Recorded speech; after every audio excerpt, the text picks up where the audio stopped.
Hey, this is Cedric Youngelman, your host of the Bitcoin Matrix podcast. This episode with Pete Rizzo on the last days of Satoshi is brought to you by River Financial. Securely buy Bitcoin, zero fee dollar cost average, and purchase hosted mining rigs at River. I've been using River for over 2 years because they are a Bitcoin-only company that is hyper-focused on customer service, security, and the future of money. And it's the only place I feel comfortable sending friends and family to get Bitcoin. To get started, use the link in the show notes to get up to $10,000 free when you buy Bitcoin and miners at river.com. Recently, I just decided to partner with CrowdHealth to help fix the healthcare system. You're challenging the traditional status quo. Then why are you still paying expensive insurance premiums? Experience the freedom and affordability of cash payments and community-funded healthcare with CrowdHealth. Use promo code MATRIX during sign-up for a special discounted subscription. Check out the link in the show notes for more information.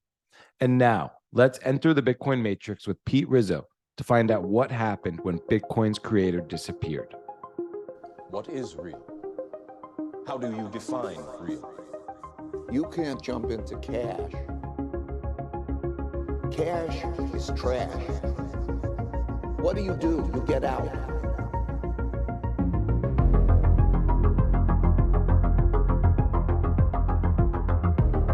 Pete Rizzo has been a Bitcoin journalist since 2013, and he's one of the longest tenured writers specializing in the field of cryptocurrency. Now editor at Bitcoin Magazine and editor-at-large at the Kraken cryptocurrency exchange, Pete conducts archival research on Bitcoin's history, working to highlight and identify the people and events that most impacted its development. He is best known as a founding writer and editor for CoinDesk, where he served as editor-in-chief from 2014 to 2019. Pete, welcome to the Bitcoin Matrix podcast. How are you? Awesome to be here, Cedric. Excited to chat. Always excited about Bitcoin. Yeah, I'm always excited about Bitcoin, and it is great to connect. We got to meet down in Austin at BitBlockBoom. That's always a fun conference. Yeah, actually, my first time. I had not been there previously, but obviously know the organizer, Gary Leland, quite well. And yeah, was not disappointed. Had a lot of great conversations. Always great when you can meet Bitcoiners in person. Yeah, it's definitely one of the best conferences in the space. My third time going. Oh, wow, Twice okay. in Dallas, once in Austin now. Fabulous conference, and Gary's great. I'm going to have him back on the show soon, probably in January, February. But, I'm kind of curious. So I would like to hear more about your approach, sort of this archival approach and, maybe how your career has maybe transitioned from being a journalist to where you are now. Yeah, so on the archival research front, one of the very interesting things about Bitcoin as a software invention is that we have access to this immense history about its creation, right? So there are many things we don't know about Bitcoin. The foremost that most people know is that we don't know the identity of Bitcoin's creator, Satoshi Nakamoto. But overlooked often, I think, when people state that, is that we actually do have this treasure trove of information about the people, the developers, users of Bitcoin from a pretty early point in the project's history, right? So really from, early 2009 all the way up until Satoshi's departure, there were forums, mailing lists, where you have all this recorded data, internet relay chat channels, where people were talking in real time about this new thing called Bitcoin. So I think really the only thing that distinguishes my work is I'm the first one, I think, who's tried to make use of that resource, essentially, go back to those archives with questions, about Bitcoin's development and really to try to grok how, the first Bitcoiners saw Bitcoin. So for me, it's fascinating because it's a bit like going back to like the first settlers of America, right? And reading through their diaries and kind of going through their initial observations of the land. So it is a bit more of a historical work. It's definitely a departure from my earlier work, which is a lot more interview based. I think that after 7 or 8 years of just writing article after article, I had sort of reached a point where I felt like I knew about as much as the people I was interviewing, and there wasn't really a lot for me to learn in that process. So from there, I really departed, right? And I think if you've been in the Bitcoin space for some time, you'll know that this is, something we're still learning about, right? People do have a lot of questions about Bitcoin. There's a lot of known unknowns, and some of those things, have been really where I've been spending most of my time, right? How did this technology develop? How do we think about it today? How does it relate to the past? And really kind of grappling with how Bitcoin has changed over time. And I'll put an asterisk on that, because as the software, people who run the software may know, in some ways it hasn't changed all that much. In other ways, it's actually changed quite substantially. And it's interesting to me to look and compare, what has changed, what hasn't changed, and to, chart that evolution. Yeah, I agree. And a lot of things there stood out to me. I think now, we're going through this dramatic time in I don't think it's really in Bitcoin, but Bitcoin has exposure, or people in Bitcoin scene have exposure to what's going on with FTX and all this shenanigans. And I wonder quickly, what would Satoshi make of this? But to your point, you wrote this fantastic piece, The Last Days of Satoshi, what happened when Bitcoin's creator disappeared. And it was so dramatic. It was cinematic, this piece, to me. Thank you. It kind of read like a screenplay. And what I found fascinating about it as well is each moment is almost its own tangent and rabbit hole. Each moment in this piece of yours. And there's so many, actually, you tag each moment, or a lot of moments, with further research that you can do. And so I'm kind of curious, what was the mood back then, and maybe take it all the way back to 2009, the beginning. Like, what was the mood the first year with Bitcoin?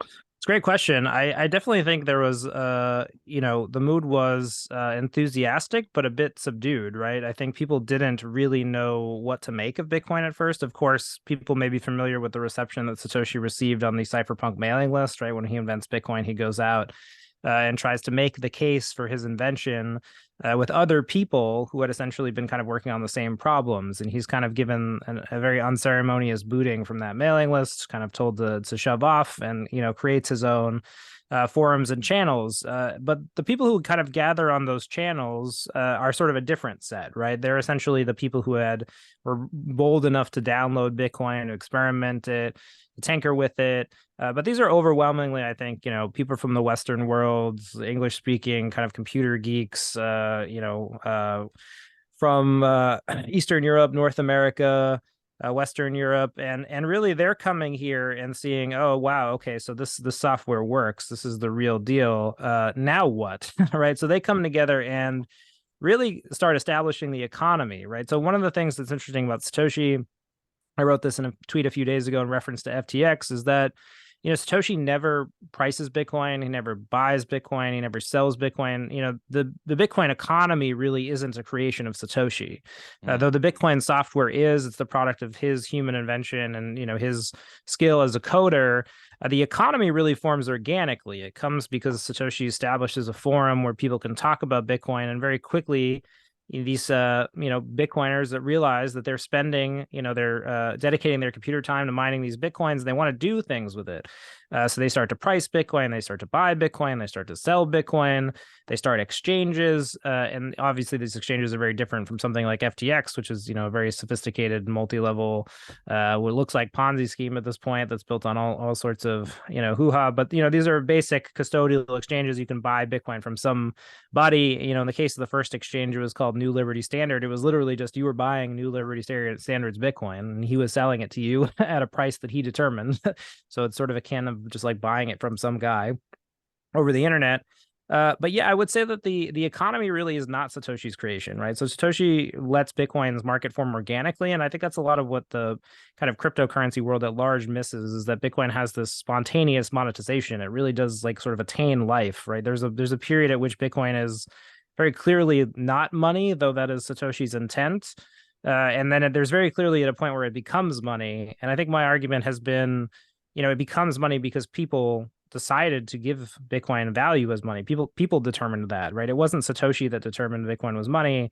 It was that he designed something that was useful as money, and then users used it for that. So plenty of people who are inventors design all sorts of things, But you may be familiar with instances of like silly putty, right, where that was invented by somebody and then it was used for an entirely different purpose, right? So, there's not always a firm synergy between the inventor and the user, but in this case, Satoshi intended to make an online money, and then an economy formed around that, and it became money. And I think my point in stressing that is that it very easily could have not attained that status, right? Had it not have the right qualities, had it not have the right design, but it did, right? And I think that's a very clear bar where the other cryptocurrencies that came after, that's a big differentiator. A lot of them were sort of priced, sold to early investors, with some sort of story about how it was better than Bitcoin or it could improve on Bitcoin. Whereas Bitcoin doesn't really have that. It actually does come from the efforts of people, and to the extent that Bitcoin is used as money, it's really not through the effort of its inventor or creator. And yeah, it really just takes off from there, right? So I think the story of the Last Days of Satoshi really goes into what happens during Satoshi's time, and one of my things that I wanted to explore was just how vibrant that it was, right? There was many people with many different ideas. There was lots of conflicting opinions. There was dramatic kind of splits to the blockchain, sort of malfunctions in kind of the design that Satoshi had. He took steps as a leader that were controversial. There was kind of a uprising of users kind of against him, and at the end, I think the piece really tries to leave the reader with the feeling of just partly I think Satoshi left just because he was overwhelmed. Like the project was so successful, it had scaled to be so large at that point. It was worth $1 million. There was thousands of posts every day on the forum. It really just grew to be something that he couldn't, even if he had wanted to continue as a leader, it would have been very hard for him to manage because there was just so much demand. And I think what we see from Satoshi also is that he's, maybe not as assertive, not a confident leader in the way a politician might be. And he really kind of shrivels amidst all this uproar, right? He doesn't, or backs off, right? So, and I think the text there is kind of inconclusive as to what his motive was, but by the time he leaves in December 2010, it's very clear that the users are actively involved, right? That they're involved in the software development, they're involved in creating the economy, and Bitcoin does succeed in becoming a user project. Yeah, and that's interesting. A few things you said there in terms around, he didn't create the economy, and then flash forward, succeeds as a user project. How important or how much did Satoshi think about or stress the social aspect of this, the marketing side of this project? You mentioned he created a forum. I did. That's one of the interesting things that came across in my research is that Satoshi actually is a bit of a marketer or an entrepreneur. Like I don't think he was someone you would call particularly great at both of those things. He doesn't seem to be like someone who had a lot of experience, but there's kind of this dark period in early 2009 where he releases the white paper on the email, he releases the software, and then just kind of like for 9 months, like really nothing happens. And honestly, I think this is one of the most fascinating periods, like I would actually talk to Satoshi about, because as a creator, when I write something, I want people to read it. I'm like very nervous about its success, and it's hard to be patient, right? And for 8 months, Satoshi really does sit quietly and just watch to see what happens. But in the end, he actually has to act, right? He actually has to make a forum where people gather and start to talk about Bitcoin. And really, I think that's becomes kind of the final push that sets it loose. But, he's also engaged in a lot of user marketing campaigns. Like, there's an effort to get Bitcoin listed on Slashdot, which was like a news aggregator at the time. And he ultimately kind of backs off with that. And then it goes ahead anyway. There's an effort by the users to get WikiLeaks to use Bitcoin. Again, that they were being kind of censored by the global banks, and he's sort of reluctant there. So Satoshi is this interesting character when it comes to actually kind of promoting Bitcoin, right? He seems reluctant to do it. He's kind of involved in these things. The users end up kind of taking the reins of both of them. And ultimately, from what we know, it seems like he leaves because, of the just increased scrutiny and attention, and ultimately hands off the project to other people, right? So, yeah, there's this interesting conflict with Satoshi, the marketer. I actually feel like he's both more than a marketer than you would think, because he has to get people to use Bitcoin, right? It is not enough in isolation that he solved the technical problem. He actually had to foster a user community. And whether you want to think that that's entrepreneurship or development, it's very clearly something that isn't code, right? It's some type of human management. He had to engage with people, get them working on things. He had to get people to, fix bugs and like review his code. So he does have to be sort of an ambassador for Bitcoin in some ways. and to get the project from 0 to 1, right? That's kind of the conflict with Satoshi. It's that, it wasn't good enough for him to invent the new airplane. He had to fly it around and show people. And he does do a little bit of that. And from that, I think you can glean some insights into his character and person. Whereas the Satoshi Nakamoto of quotes on Twitter can be a bit like of a shadowy kind of mysterious character. I think there's more life in his forum posts. Like there's more activity. And I kind of wanted to bring that out and see like what we could learn from it, and paint a picture that it was a bit more developed. Yeah. It's interesting. I mean, the marketing thing, I can see what you're saying totally on. He's definitely not an extrovert, it seems like, into his approach. But I think the brilliance, further the brilliance of his marketing, I think, was dropping the white paper on, say, October 31st, the same day as the proclamation, Reformation, I think it is. And then sort of a lot of symbolism within the code and, either it's Chancellor on the brink of second bailout or just different things in the code base. But that kind of brings me to governance and decentralization. So was Bitcoin a decentralized project in early 2009?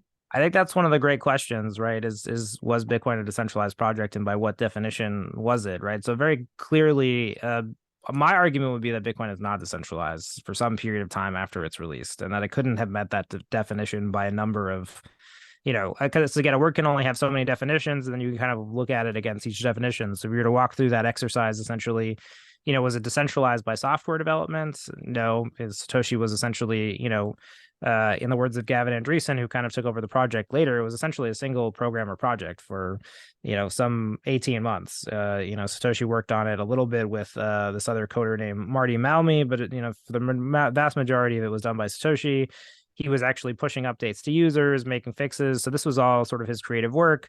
Was the economy decentralized? If you were to take the, kind of crypto view that decentralization is really just a distribution of nodes, it seems very clear that for the first year, Satoshi was running anywhere from, the majority of capacity of the Bitcoin mining hardware to, less than 50%. There was a study this year that, suggests that he might have been 50% of the hash rate for anywhere up to a year, right? And there's some interesting research that suggests that, Satoshi might have been an individual miner who was essentially, threading down his miner, like essentially turning off his miners over time as the rest of the network, came to fruition. So, he was sort of kind of the training wheels of the network, keeping it distributed enough so that we would resist attack. So by that definition, Bitcoin wasn't decentralized either. My argument is that the biggest impediment to decentralization in Bitcoin is really Satoshi himself.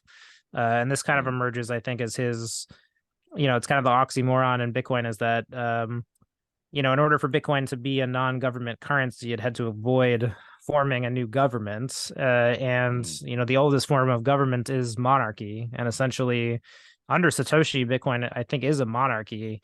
While it's true the users could have forked Bitcoin and they did have a check and balance on him, again, it's just sort of, we only see like really one attempt for the users to kind of break away in any significant way. It's not super popular. So the users are kind of discovering this too. But for the most part, Bitcoin kind of carries on in the tradition of open source projects. And one of the things, if you study open source projects, is that it's the open source philosophy is very... its philosophy on ownership is essentially if you are the creator, you are the owner, right? So this goes back to, Bitcoin is a free software and it's from the free software movement. And the free software movement was very much about, benevolent dictators. Essentially, if you created the software, other people could work on it, and if they added value in a certain area, maybe they would own that area. But they still deferred to the leaders. So in the case of Linux, it was Linus Torvald, or GNU, it was like Richard Stallman. There was this idea that if you created it, you were the first person. And then, you see this in things like Ethereum today, where Vitalik is essentially the lead developer, and maybe somebody he appoints to some subsystem of the software, is doing so at his behest. So Bitcoin really does carry on that tradition. But again, the oxymoron here is if Bitcoin is going to be a non-government currency, it has to have no governments. And I think honestly, that's probably the biggest drama of the Bitcoin story after Satoshi's departure is how can Bitcoin be a software free of government when government is really any collection of people deciding on any rules and norms and enforcing them on someone else, right? We tend to think of government as this thing that necessitates some sort of state. But I think what we find in the Bitcoin history is that there are several points at which Bitcoin arguably has some sort of governance.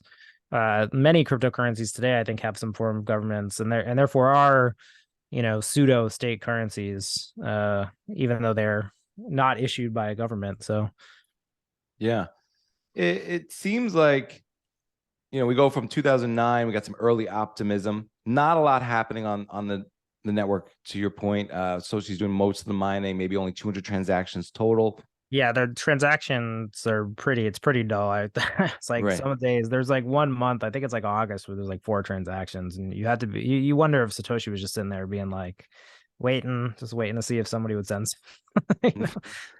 But it seems like a lot changes in 2010.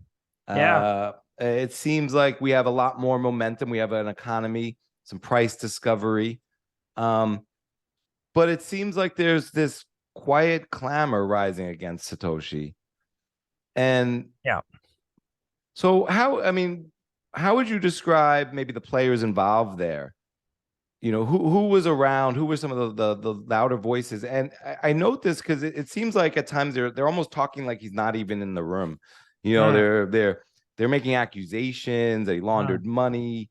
They're wondering if he's a woman. They're trying to make him his girlfriend. Well, they definitely disassociate from Satoshi at some point, right? So there's kind of this generation of forum users who kind of grow up. This is really in late 2010 with just Satoshi not being around, right? So Satoshi, as the software was kind of picking up and gaining adoption at the beginning of the year, there's this funny kind of period from like March to May where he just kind of disappears, just very quietly. He's just not around anymore.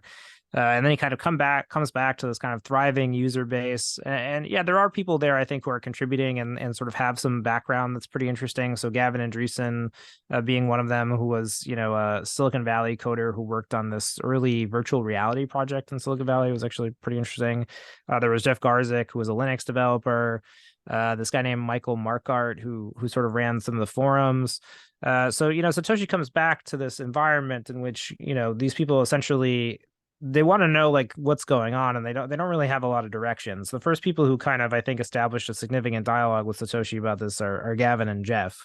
And they essentially, they want to work on Bitcoin and develop Bitcoin, and they sort of start probing Satoshi for his like preferences and norms. They're kind of like looking for him to set the tone, like asking if they're doing kind of the right thing. And it's really through their pushing of Satoshi that we really have any inclination, I think, of like what Satoshi thought on things, right? I think Jeff is one of the ones who comes early and he's like, hey, you have this rule here, like I'm going to propose to change this, and he sort of evokes reactions from Satoshi where otherwise maybe there wouldn't have been. So there's that sort of period, and then by the end, Satoshi has even backed off further. He's started delegating some tasks to Gavin. And there's this group of users who are young. I mean, you have to be very technically oriented to run Bitcoin back then. In a lot of the cases, these people are downloading the code, they're compiling it.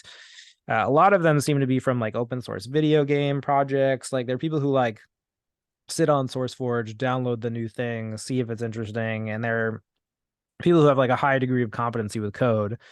Right. So they're sort of they grow up with Satoshi being this kind of like absent father figure. and I think what's interesting is that the Satoshi mythology like really starts like all the way back then. So there's a small group of kind of like internet commenters, and they start, asking people to draw pictures of Satoshi like as a woman, like or like a Japanese geisha, and they like they kind of they break from him a bit and sort of start thinking of him as like a kooky character a bit. There's a couple of them, Amir Taki and drawing a blank on the other guy's name, but they start kind of going through Satoshi's writing and really kind of saying like, oh, okay, like, well, Satoshi's like a cypherpunk, and like, what does it mean to be a cypherpunk? And they sort of kind of establish Satoshi's kind of lineage and the way that we hear about Satoshi today, and his links to other people is kind of their excavation. Like they're the first ones to kind of go through that, and they kind of popularize a certain view of Satoshi.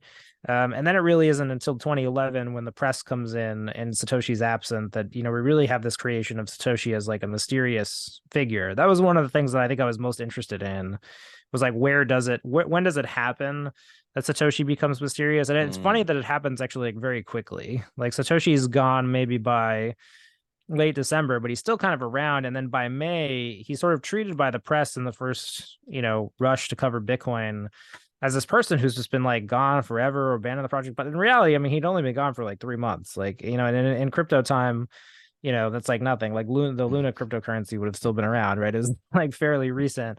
So it's actually amazing like how quickly that impression developed of Satoshi. And I think it's just because like there was a compounding amount of new users. So one of the funny things about Bitcoin is that, the amount of users kind of increases exponentially over time. And kind of at each, bull run or sort of like price peak, what happens is like more new people come in than there are older people. And so then the new people need to learn whatever history that the older people have. And so they develop some, condensed version of that. And that condensed version of that is really, small. And so in this case, it was like, oh, yeah, Satoshi was here and he's gone and he left and he was this weird, mysterious guy. So then they kind of carry that on. And I continue to find like these bull runs kind of fascinating because, with every of them, even in 2021, right? Like more people came into the Bitcoin space in 2021 than were here previously. And they need to understand the terrain, right? So then they received some condensed version of that story. And then the question is like, is that story really accurate, right? And does it actually correspond to real events, or are they just, it's almost like this is, I imagine people who study like folk tales like probably have the same thing, or like the culture that like emerges, from storytelling, right? They're like Bitcoin has this exponentially increasing culture, and therefore like, and every time where there's all these new users, they have to learn what Bitcoin is, and they're given some version of that. But then the people who are, here previously, they're also learning about Bitcoin. So then there's like a relationship between like their perception of Bitcoin and then the new people's perception of Bitcoin. And like neither of them are quite right in any given point in time. But then they actually have an influence on the development of the technology and the economy. So I don't know. I find that interesting. Yeah, that's very interesting. It's fascinating. It also seems like during this time, I mean, Gavin is just such a focal point. At least for me. Yeah. And what was striking in your piece was how you noted that he was different from a lot of other people who came to the scene because he actually used his name, right? Versus like just Satoshi or Well, Gavin's an interesting foil to Satoshi in a lot of ways, and I think you have to tell the Bitcoin history with sort of the duality of Gavin and Satoshi, because Gavin, in many ways, he's just completely opposite of Satoshi, right? Like just almost in every way. And their friendship is kind of funny because they are so opposite. It's kind of one of those like opposite attract things. But yeah, Gavin's history, and I've had the chance since this article to delve a lot more into it.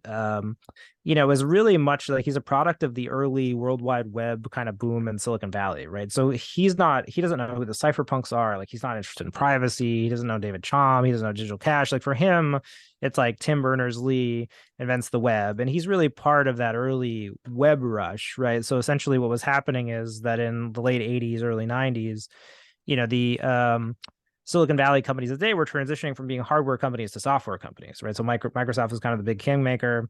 The World Wide Web was coming online. You had the internet, but essentially Tim Berners-Lee's software, which is the web, we know that now as like URLs, right? So the web is uniform resource locators, which essentially like when you type something into a browser, you're attaching kind of this string of information to this string of information so that you can display a page. That is really what the web was. And the web really starts growing exponentially. And then all the Silicon Valley companies need to develop a web strategy. And, Gavin really, he kind of works at this company that sort of funny, like now they did graphics for movies. So like they sold the computers that they used for like Jurassic Park or, Toy Story. So essentially like if you were working in Hollywood, you had like a special computer for graphics. And they were really worried about graphics migrating to the web. So they kind of established this whole team, and Gavin started working on this project that Tim Berners-Lee kind of conceived, which was essentially virtual reality modeling language. It was this idea that like we have HTML, you would have like a language that like built virtual worlds. And so he was working on like, it really was like, the idea was virtual reality in the 90s. And it was just very bizarre. It was pie in the sky idea. That you would go to websites and the websites would be kind of like worlds. I guess the closest you got to was like World of Warcraft or like Second Life. You would have an avatar and someone would own it. It sounds a lot like the metaverse stuff that people talk about today, but it's like all the way back in the 90s. Anyway, so he ends up in this project, but what's interesting about it is it's very corporate, right? The companies kind of run everything. There's usually these big consortiums of companies that get together and then they pay for development. So Gavin's like from this corporate software world and Satoshi is really from the lineage of the cypherpunks. Like they were like very antithetical to that, right? Like they wanted to restore, people's sovereignty and privacy in the digital age. So, they really couldn't be like more in conflict. But it's interesting that like Satoshi and Gavin really didn't fight that much when they were there. And I think that's just because Satoshi really was just excited to have someone who was a competent coder, because Gavin actually he sort of led that whole group that established that virtual reality language that never really took off. It was actually supplanted by XML, if you're familiar with that. So it acted like the way that you play like media files on the internet. But yeah, anyway, through that, it's just an example that like Satoshi came from a specific culture, Gavin kind of came from another culture, and then through Gavin's kind of leadership of Bitcoin starts going down that road. And I think, I sort of view the block size wars, kind of the later, fighting over Bitcoin's development, as really like a schism of that. It's a culture clash between someone who really didn't have cypherpunk values, like coming to Bitcoin and then trying to force it down a certain path. And I think I had to go back and really understand Gavin, understand that, which is just that the web has certain subgroups and sociologies, and Gavin is just, he wasn't thinking about those things. They weren't, he was a guy who like, he used Google for everything.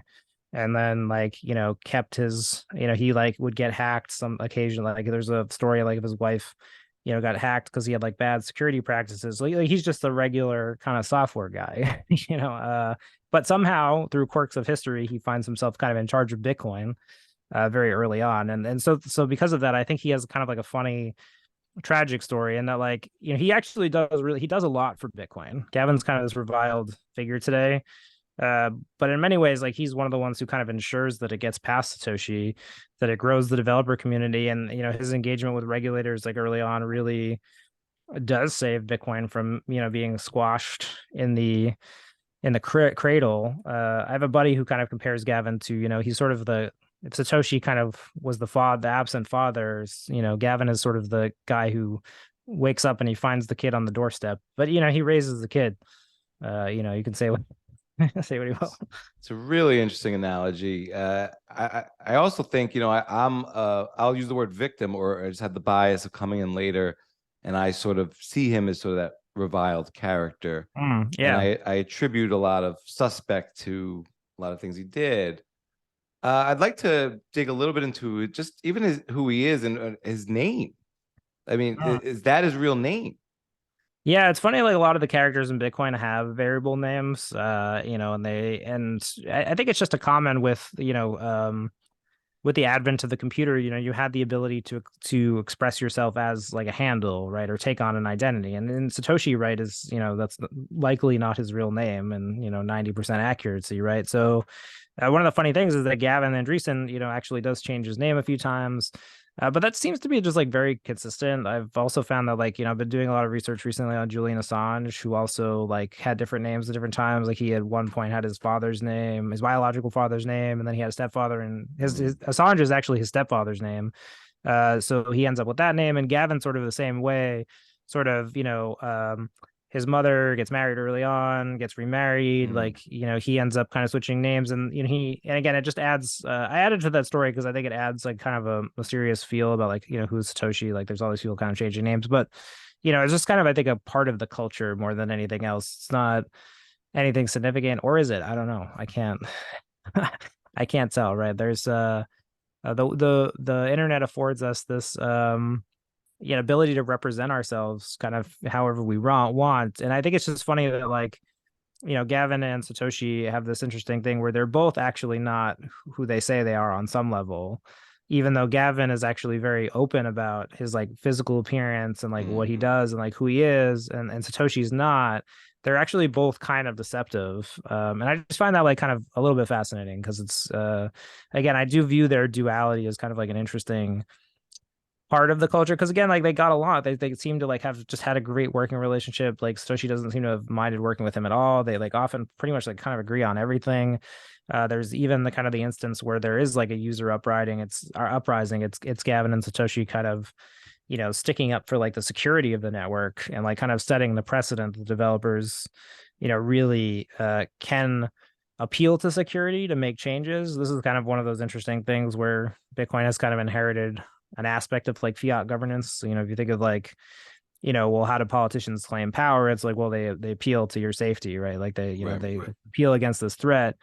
And it's funny that Bitcoin early on kind of develops that characteristics as well. Like one of the reasons that, Satoshi is able to claim sort of his ability to make these changes is that, he claims that he is securing the software. And of course, in both instances, just going through everything that happened in 2020, we know now that like the fear or like culture of fear around security, can be used in different ways. And, it's hard to tell, whether Satoshi, like you could ask questions about Satoshi's decisions, right? Like, were they really in the best interest of the users, right? Because there are some people who have very user-centric visions of Bitcoin, right? That Bitcoin really is a product of the users. The users should be able to do whatever they want. And then there are other people who view the developers as kind of a privileged class, right? That they have certain special abilities that the other users don't. And again, that's like kind of another interesting conflict within Bitcoin, is that there's this, essentially this idea of, does Bitcoin have different groups? If they do, what are the powers of the different groups? Are those defined by like software or hardware? And who defines those rules? And in any case, they seem to be very malleable, right? The developers are technically users, but they're users who have this ability to suggest changes, and the miners are users, but they have this interesting ability to solve blocks and define the blockchain, right? So to define the canonical record of transactions.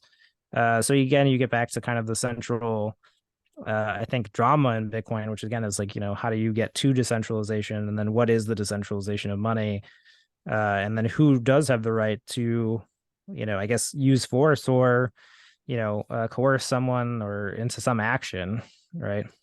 Yeah, I can see that. In terms of Gavin, though, I'm fixated on Gavin, and I wanna refrain from coloring this because I like how we're rooted in text here. But I want to read, sort of one of his first interactions with Satoshi. I'm very curious to hear more about you.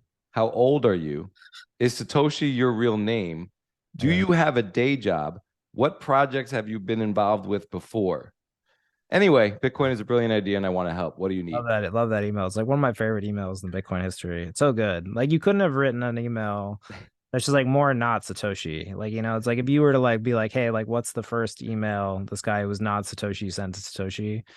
It's almost like perfect. Yeah, it's so good. Because he does everything in like such a naive way that like Satoshi, like they obviously Satoshi like was offended by that, or like would have been completely uninterested in responding to that and never responded to it. But there's like this naive quality that Gavin has where again, he just came from the corporate software world. Like he, this was something he was doing the day, like while his family was away. And Gavin is just this normal kind of stay-at-home dad type substitute teacher like person who, he wears his checkered shirts and his khakis, and he goes hiking, and he's on his parent teacher council. He's actually like on the local school board. And he like votes on things. He's this like very upstanding citizen and like member of fiat society. And he stays that way kind of through his time in Bitcoin. Yeah, and I don't know. It's in that way he kind of reminds me of Hal a lot. Like I feel like Gavin and Hal have a bit of overlap where they're both, they're kind of just so regular. Like there's a different bent. I spent a long time trying to figure out what the difference between Hal and Gavin was, and I think ultimately, Hal's an idealist. Like Hal Finney, sort of believed that privacy was right, and that he wanted to at all costs kind of like restore this to the internet, right? He saw this kind of amazing technology being degraded, and he thought it was the right thing as an upstanding citizen to like do his part to fight that, within the extent of the law. And then Gavin really is kind of this interesting, he really believes in democracy and voting and like being an informed voter, and that you should have kind of opinions, but that also like trying to say like he's a negotiator. He's like someone who is okay with compromise, right? So like with Hal, you don't have compromise. Like Hal was unwilling to compromise on privacy. He was unwilling to compromise on digital cash. And even though it took him like 30 years to get, the solution that he wanted, he never compromised that. Whereas with Gavin, it's all compromise. He comes from a world where software protocols were defined by compromise, where like his job as the manager of that software protocol was to compromise with other companies. And he's very just malleable to democracy. And this again goes back to like kind of the conflict of governance in Bitcoin's history, where, if you go far enough down the road, Gavin really does try to impose like a user majority governance within Bitcoin. I mean, his view, if you go to Bitcoin XT, which is the kind of Bitcoin fork that he proposes later on, part of the theory there was that you would just let users vote on software, and then whatever the majority chose would just become the de facto software. And there was actually even a point like a dashboard where the users would like vote on something. Again, this all starts to sound like proof of stake. Then you're kind of picking up the right angles. And like, yeah, that was the version of Bitcoin that he saw, where it was this kind of democratic governance. But again, you're kind of getting back to governance there. I think one of the interesting, sorry if this is like tirade, but like, No, I it's think great. that one of the more interesting, like unresolved criticisms of Bitcoin is that Gavin and Mike Hearn, who people might know, who kind of left around the same time, they have a lot of interesting criticisms about, this kind of process of Bitcoin. Because Bitcoin kind of tries to, be managed by crypto anarchy. Crypto anarchy is like kind of a form of governance that was proposed. It's hard to like define what it meant, but it was essentially this idea that users and, just their force of will, like whatever they chose, kind of would happen, right? Like you just have this anarchic process by which a software emerge. And both Gavin and Mike like don't believe that that's real, like at any point. I think they sort of see that as like, and their criticism of the Bitcoin core developers essentially is that they become a priesthood, like that they're essentially giving some sort of edict, and then the people sort of have to deal with the edict of the developers. But anyway, like they believed that essentially, like I think they believed in government, and they believed that democracy was the best form of government, and in that way they're sort of like the no coiner, like fiat people, kind of make the same claim, right? So because if you're a no coiner, what do you really believe? You believe that because we vote for people and instill within them the power to print money, that they're ultimately able to make decisions for us. And yeah, Gavin and Mike seemed like they came very close to bringing that to Bitcoin. And then that in times that was their intent, and we came very close to probably having a Bitcoin that looked like that. Yeah, so Yeah, I'm still very suspect of those characters, just what their true intent was. We don't know what their intent was. We can kind of try to guess, but I do appreciate the perspective you're giving, because it really does lend credence to a perspective I'm not giving it maybe enough weight to. With Gavin and Satoshi, I saw it a little differently. I mean, I see Gavin as like the ultimate normie here. And yeah, that's kind of the best case scenario. He's like, hey, I'm Gavin and I'm here to help. And what can I do? And who are you guys? And tell me all about yourselves, How do you do fellow kids? Yeah. Yeah. And so even let's just take it at that level. I think, I think Satoshi saw someone that he could like SBF, like he could direct and sort of like be a useful idiot. Like we need to, move this project to hands that could be trusted, that could be public facing, that be less suspect. And here's this eager beaver, because they seem to have like, even later on, I mean, like when Satoshi's coaching Gavin, like try to make me less of a shadowy figure, try to give your other developers more credit. It's almost like he's tolerating like a good manager, or so he's trying to train a manager. Yeah, that's interesting. I mean, there's definitely people who like, prominent Bitcoiners who think that Satoshi was more of a nefarious character than kind of he lets on, and that he might have, kind of been doing things in the background that, the reason that he left was, he needed a fall guy for Bitcoin. I've heard that theory before.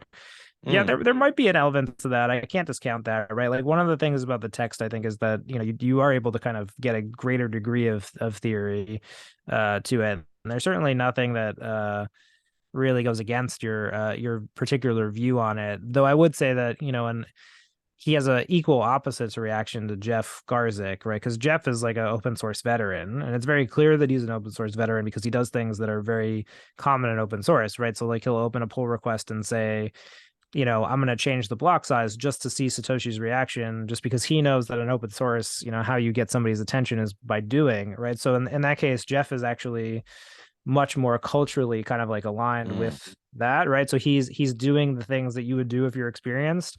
And Satoshi's reaction to Jeff is like very turned off. Like they almost like, I don't know that they corresponded behind the scenes. Jeff's never published, kind of anything, but it seems like the public dialogue between them is always very strained. And so even though you would think that like, okay, well, Satoshi would see this guy who's like, very clearly kind of like knows what he's doing. He could have like found his background. There's much more distance. Like Jeff is Gavin's friend.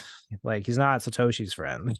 Right. And like I always thought that was kind of interesting because like if he really did kind of want to pawn it off to people, it would have been just very easy to kind of like hand it to both of them and like have some combined thing. But there's he doesn't have the same relationship with everybody. And again, he only had really substantive relationships that we can tell from like a few people. Of course, the other thing is that, those people volunteered that information, right? So like we are actually a little bit biased because, with Mike and Gavin, there are people later on who they tried to weaponize their association with Satoshi by, kind of claiming to act in his lineage. So, there could be other people who had long dialogues with Satoshi, but I think that doesn't seem overwhelmingly likely. Marty Malmy would be the other one, and Laszlo, who kind of seem like they came to mind, but there are also people who kind of come in and out of Satoshi's orbit. So yeah, I mean, I don't know. I have trouble with that because I think that I do see Satoshi and Gavin as having like more of a natural kind of fit. They just kind of work together well. And so, I don't know whether that's ideological or just like behavioral, like they just enjoyed that. There's definitely other people who kind of came in the radius where you were like, okay, if Satoshi like really wanted somebody to like hand off and who was like really kind of sharp with things, he probably would have given it to that guy, Right. instead. Well, sticking with Gavin, what was the Bitcoin faucet and the significance of that? Yeah, so Bitcoin Faucet is a tool that Gavin codes, and it's really essentially, I think, the first Bitcoin application that is a significant, like, creative work. So essentially, it's an address you would send. A website, a web app. You would place your, string of, wallet address into the little CAPTCHA kind of form, and you would enter it, and the software would just send you some Bitcoin. So I think originally it was like 5 Bitcoin or something like that. Might have been larger, but he originally filled it with like 1,000 Bitcoin, right? So yeah, Gavin's also this like Johnny Appleseed type character where a lot of people get their first Bitcoin from Gavin, right? And he does it through this kind of web app program. But yeah, that's another reason that I think Satoshi and Gavin really kind of got along, is that Satoshi kind of has this initial like very positive reaction to the faucet. He's like, oh man, like somebody built something cool, and he even kind of says like, oh, I would have done this if somebody else didn't do it. There's sort of this kind of like, a bit of jealous kind of remark, right? So Gavin does kind of like impress Satoshi.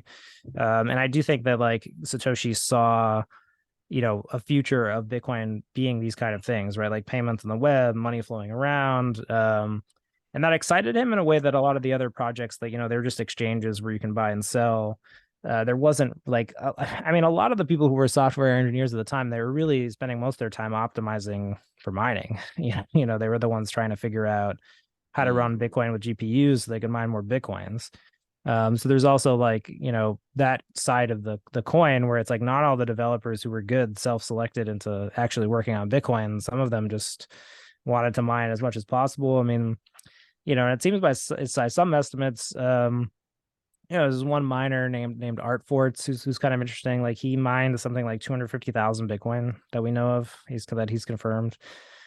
So people were just optimizing for that. At one point, I think that he was like 25% of the network himself, like in late 2009, 2010. And you got to wonder about a guy like that. Like, what is he doing with his life? Like, is he, on a beach somewhere? Is he happy? Is he having a good life? Or did he squander that coin through some, ill activity when he was 19? Because, a lot of these people aren't very old, right? Like Satoshi seems like he's by far, one of the older people there. A lot of them do seem like they were, kids with time on their hands and, who just happened to like tinkering around with like free software projects. So, 250,000 Bitcoin, you're probably one of the most richest people in the world at this point, if you hodled it. Yeah, I couldn't imagine. There's a few characters from that time. I'd like to pull on that thread, but around this time, I mean, we are having some price discovery here. What is the price like, and what is the reaction in the community, Satoshi and some of the other developers?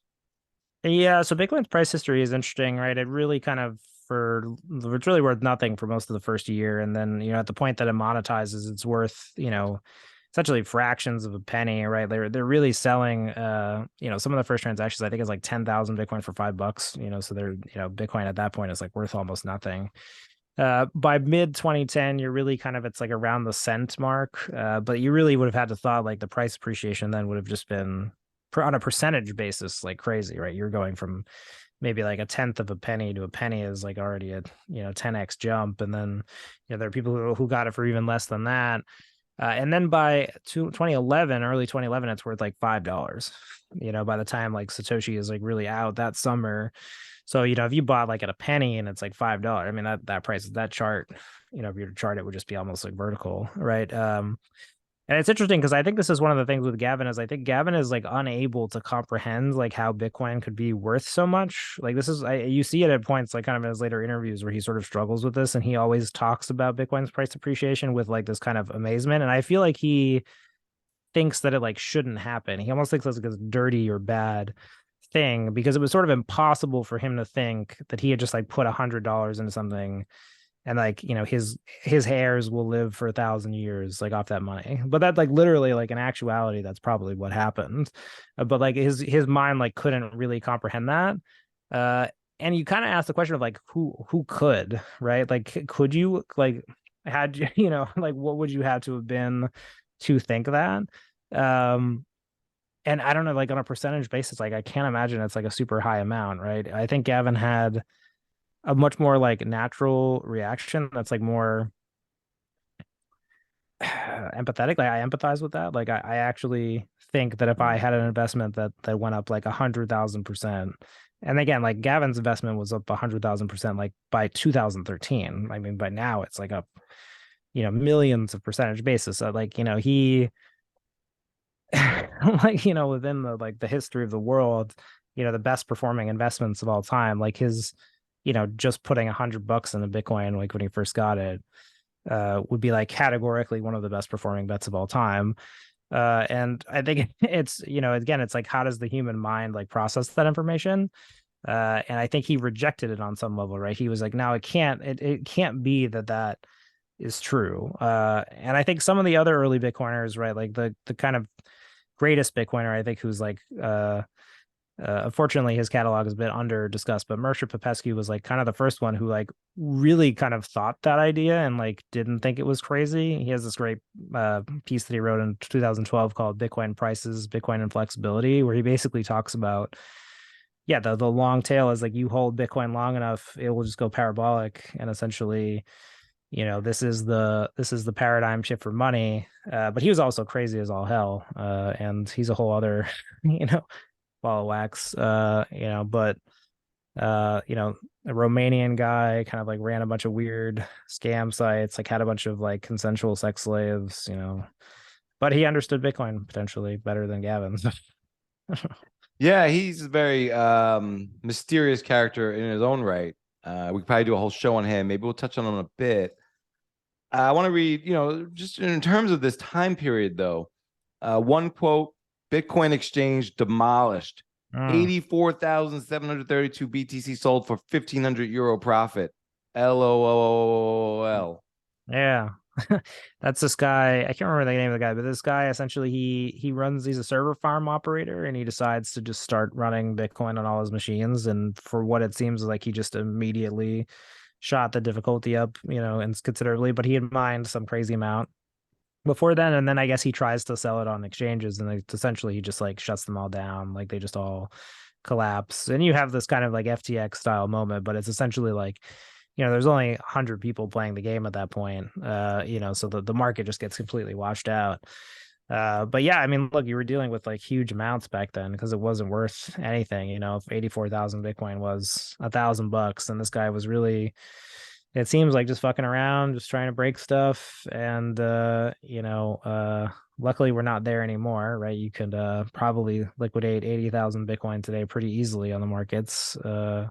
So, it has progressed over time and gotten better. Yeah, that's almost worse than the pizza, or it is categorically. The pizza he did, like 6 pizzas. So in reality, he paid a couple 100,000. And I think the pizza story has its own place in history. And so when I used the word worse there, it wasn't in the right tense or kind of categorization. But, here he is selling 85,000 Bitcoin for 1,500 euro profit. And to sort of Gavin's anecdotal, like that's 15 families, heirs being taken care of forever in profit that he probably spent on a weekend in Ibiza. And it's just, and then, but I want to read another quote that changes the tone completely here. There is no single mastermind in open source. It's more of a brain where a single human is just a cell, wrote Shadow of Harbinger. If one day Satoshi says, okay, guys, it was just a joke with this Bitcoin thing, I'm closing down the project, we would simply fork the code. And I'm kind of inspired by the Bitcoiners here that are not holding Satoshi in any sort of revelatory way. They're already talking about forking the code if he goes rogue. But there's a lot happening still here. I mean, there were bugs. Like, can you tell me about this 184 billion Bitcoins? Well, I think that quote is great because it really gets to the source of like what is crypto anarchy. Like, and with his description there, I think is really evocative. He's just sort of saying, you're just one cell in this hive mind, and essentially, what we all decide is Bitcoin, right? So there's a lot of attempts early on to articulate what crypto anarchy is, right? And I think what Shadow of Harbinger is trying to say there is essentially like, if the users decide to use something else, then that thing will be Bitcoin, regardless of Satoshi approves of it. And I think that gets to the heart of what the people who I think believe in like strict user consensus of Bitcoin believe. They just believe that, if tomorrow everybody decides to use a new Bitcoin code, then that's Bitcoin. But we have seen a number of tests in that over the years, right? And you kind of obviously the like highest level question that almost nobody that I know has like a great answer to is like, what is Bitcoin? Like, how do you prove that something is Bitcoin? Like, what makes a certain software version of Bitcoin? And it seems like the only real answer we have now is that it canonically links back to the original Bitcoin, right? You could run one of the earlier softwares in Bitcoin. But there's almost no great answer. And I think this gets to the tension again of like, what is crypto anarchy? And then what's majority governance? And like, what is the difference between those two things? Really? And I don't know. It's really hard to tell because on one hand, it's like, there's this inference that, well, everybody would move to a new thing. But in actuality, like it isn't everybody. It's some people. So you end up with some majority doing something and some minority doing something. And then they influence each other. The majority gains, the minority loses. And I think, the crypto anarchy view sort of, ended up kind of going to this idea where, yeah, it really is that we can't hard fork Bitcoin. There has to be a strict ability for us to run all the software back canonically. We have to maintain a link to like Satoshi's original software. And we can make updates and improvements, and you can run different softwares therein. But I think it was also Mersha who really kind of came up with this idea, which is that it's Bitcoin is it is like the user who chooses what Bitcoin is, and the way that Bitcoin allows that is like you can subjectively choose to run any Bitcoin software. So you define Bitcoin. There is no one who defines Bitcoin. I think this is what a lot of the other cryptocurrencies kind of get wrong, is that there's always some developer group that defines what the software is, right? So if you're running old Ethereum now, you're just on another chain. You don't exist. So there is no way for you to decide what Ethereum is. You can only run the software that developers tell you to run, or that the other users tell you to run. And I think what Bitcoin ended up coalescing on is this idea that you have to maintain backwards compatibility over time, because if you don't, then Bitcoin isn't subjective to the user. And unless you, the user, get to decide what Bitcoin is, you can pick from any of these Bitcoin softwares, and they're all Bitcoin, then Bitcoin isn't really decentralized, because somebody is telling you to run something. And that's a really complex idea. I don't think I've ever read anything about it, but it's one of the biggest differentiators between Bitcoin and some of the other cryptocurrencies, is that in Bitcoin, that is true. You can run any version of the Bitcoin software and you're still running Bitcoin, and therefore you have total autonomy over that. And I think as long as Bitcoin maintains that, it will be materially different from the other cryptocurrencies. Of course, the big kind of drama is like, will it and can it? And then, you can kind of get into a bunch of other arguments from there. Yeah. So that kind of just, I mean, I want to get kind of at these final few, what feel like months with Satoshi. Back to the 184 billion Bitcoins though. So we got some bugs floating around. Like, what happened there? How does Satoshi handle this situation? Yeah, so essentially what happens is, there is a fork of Bitcoin, just a surprise kind of malicious fork in August of 2010. Some hacker, decides to fiddle with the software. He kind of makes his own version, and he finds this bug that essentially allows him to create billions of Bitcoins. So of course everybody knows there's only 21 million Bitcoins in the economy. There's only supposed to be. He finds this way to essentially, I can't remember what exactly it is, but it had to do with the numbers, the way that the software kind of recognized the 21 million. And there was some sort of error where it was like, if he changed it to like negative something or other, like you could create negative 184 billion Bitcoins, and then the software couldn't tell if it was like negative or positive. So it just created 184 billion Bitcoins. So essentially he ends up on creating a chain where he owns 184 billion Bitcoins, and there's only, a few million other Bitcoins. So, it's a pretty disastrous thing for this economy, because this person has kind of commandeered it and hijacked it. And then the users kind of basically, start trying to figure out how to solve it. And they end up needing to get aligned to Satoshi, and people are kind of working on it. And Satoshi ends up kind of just, writing and coding a software update that fixes that patch. I think his patch was like really simple. It's like, it like added just like a backstop where it's like, if the two numbers add up to more than 21 million Bitcoin, then it's false. But that just wasn't there.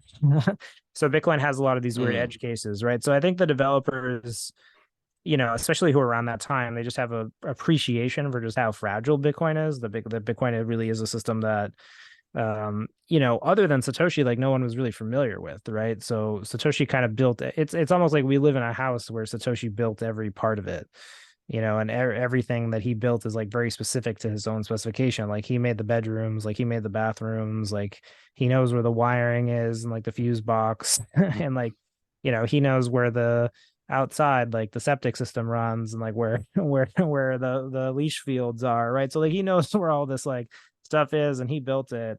But the developers who come in after like really don't, right? So they're pretty reliant on him, and even today, a lot of what they spend their time doing is like going through the code, understanding how it'll interact with other systems, and then just finding edge cases. And what we've found over time is it's very hard to, Bitcoin's not formally verified, right? You can't like run a piece of Bitcoin code through some software program and then verify that it'll work the way that you want it to, right? So Bitcoin is in some ways like a less mature software than other softwares, right? With other kind of softwares that you would have like at a military grade, there's this process where you want to be able to put a piece of code into a program and have that program be able to verify that the program will absolutely execute the way that you want it to. And in Bitcoin right now, there's still no way to do that. Like there is no consensus library. There is an effort right now to kind of document all the consensus rules, but the consensus rules are essentially documented in the software itself, right? There isn't the way to make another software compatible with Bitcoin, and there's been a lot of questions about whether that's even possible or desirable, because there have been bugs in Bitcoin and like weird edge cases where essentially the most famous one is in 2013, where it wasn't a bug in Bitcoin itself, but it was a bug in one of the other softwares that Bitcoin uses. It's actually the software that Bitcoin uses to actually write the database. So when you store the blockchain, it's another software that basically writes that zip file and like kind of puts it in your node. And like that was the thing that had a bug, and it conflicted with Bitcoin, and that split the blockchain. So there's all these kind of weird edge cases with Bitcoin as a software. And so now you're getting into more of the kind of software side of things rather than the economic side of things. But, suffice to say, the developers still are working towards making Bitcoin kind of a better software in their view. And then, and in their view, there's still a lot to go. Yeah. And, I'm thinking though, so now, over the remaining months we have with Satoshi, does he announce he's departing? Yes and no. He does say privately to people that he's moving on to other things, but there's no sort of public announcement that Satoshi's leaving. And that's kind of one of the things that makes his departure kind of suspicious to people, is Satoshi kind of just stops appearing, and then other people sort of say that he won't be around, or kind of say that they're still talking to him, but it's kind of I mean, who knows? Like Satoshi might still be corresponding with people today. Like, I mean, we don't know or not know that. We just know that the last public communication that someone says they received from him was in May, and it's, no one else has come forth. So, what we know is just a proxy of the facts that we currently know. I haven't found anybody who's still talking to him, but again, you can never say never with anything, right? So, the perception is essentially that he's, gone shortly thereafter, and that, his final goodbye is essentially telling the other developers to stop talking to him. Because he's moved on to other things, quote, right? That's kind of the thing. So, the other people kind of in the users, I think, are kind of clamoring for thoughts and like understanding of where he is, and then he disappears. And so, you have the other developers who try to carry on with the project kind of as they think Satoshi would have wanted it, right? Satoshi kind of does become the sort of like George Washington kind of esque figure who, people are trying to emulate as a leader, and then, have to kind of figure out what it is, like piece together how to continue maintaining the house that Satoshi's not in anymore. Yeah. So he's battened down the hatches. But this brings me back to Gavin again. So around this time, I mean, Gavin's going to the CIA. So how does that, integrate in the story here? Does Satoshi leave before Gavin meets with the CIA? Yeah, so what it seems like that happens is that Gavin essentially informs Satoshi that he's received an invite from a company called Incutel, which is essentially this like VC investment firm that invests in, it's kind of like military like startups. And he writes I mean, they had already kind of been tapering off their relationship, right? It wasn't like they had already kind of like Satoshi had already been stepping back, and this appears kind of like one of these last straw things where Satoshi is kind of mad about how Gavin's portraying him publicly. He says, stop referring to me as this mysterious, kind of like shadowy person. And then Gavin sort of writes back and says, yeah, hey, like that wasn't my intent. And by the way, I'm going to speak with the CIA, like about Bitcoin, right? And that's how he phrases it. In reality, was that happening? I mean, he did go to the CIA headquarters in Virginia and he'd give that talk, but at a declassified event. So, Gavin kind of later on sort of makes an allusion that he thinks this is a reason that Satoshi left. And certainly within cypherpunk culture, like engaging with any sort of like US agency was pretty heretical, right? So Hal Finney even writes a lot about like the NSA and how much he hates the NSA. It has this like funny anecdote, actually, if you go through his emails about going to the NSA and just how terrible it is and how like awful the values of all those people are. And he has this funny anecdote about how they have this photo of like them strip searching Santa. They have like a poster. It was like he went around the holidays and he was just like so repulsed by this like picture of like, oh, they were actually willing to degrade and like search this guy, like, and it's just a funny moment for Hal, who's again like kind of this upstanding citizen-esque like type figure.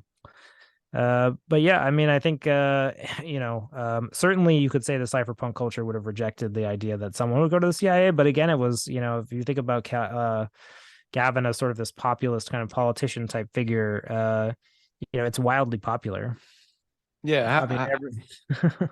How did the rest of the people in the community on the threads react to Gavin going? Yeah, it's sort of like this beloved decision. And I think the reason for that is that Satoshi was kind of seen as somebody who wasn't doing enough for the project, right? He was kind of this guy who was stepping back and he was like kind of increasingly kind of weird and like had nothing to say. And it was just kind of like bringing weird mystery to the project and kind of distracting from the project, right? I think.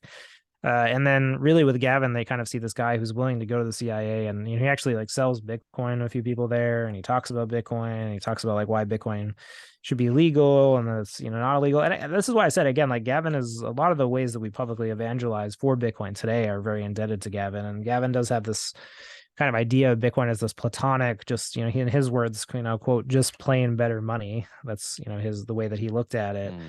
And he does kind of again come at a time where Bitcoin like arguably needed someone like that to actually like there's this blog post that he has from 2011 about he's writing his senators and he's encouraging all the Bitcoiners to like write their senators about Bitcoin and educate them. So he is this guy who cares more about governance and politics and working within the system. And I think Satoshi's not that. And that's why I think like they're both their meeting and their breakup is like kind of poetic. It's a very interesting kind of culture clash. But like they also have this like yin and yang kind of like duality where like they both were needed. I think like you needed Satoshi to build Bitcoin to withstand kind of the like what it needed to withstand over time, and then you needed Gavin to ensure that Bitcoin could survive.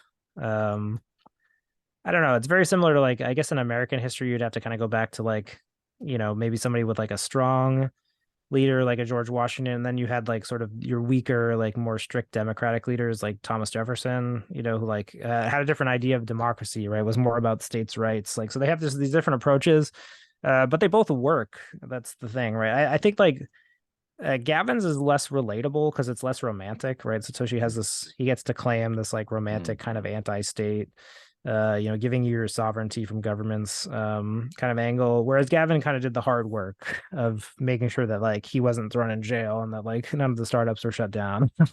But you sort of needed someone to do that. So that's why I like, again, I can't really bring myself to seeing them as anything more than like,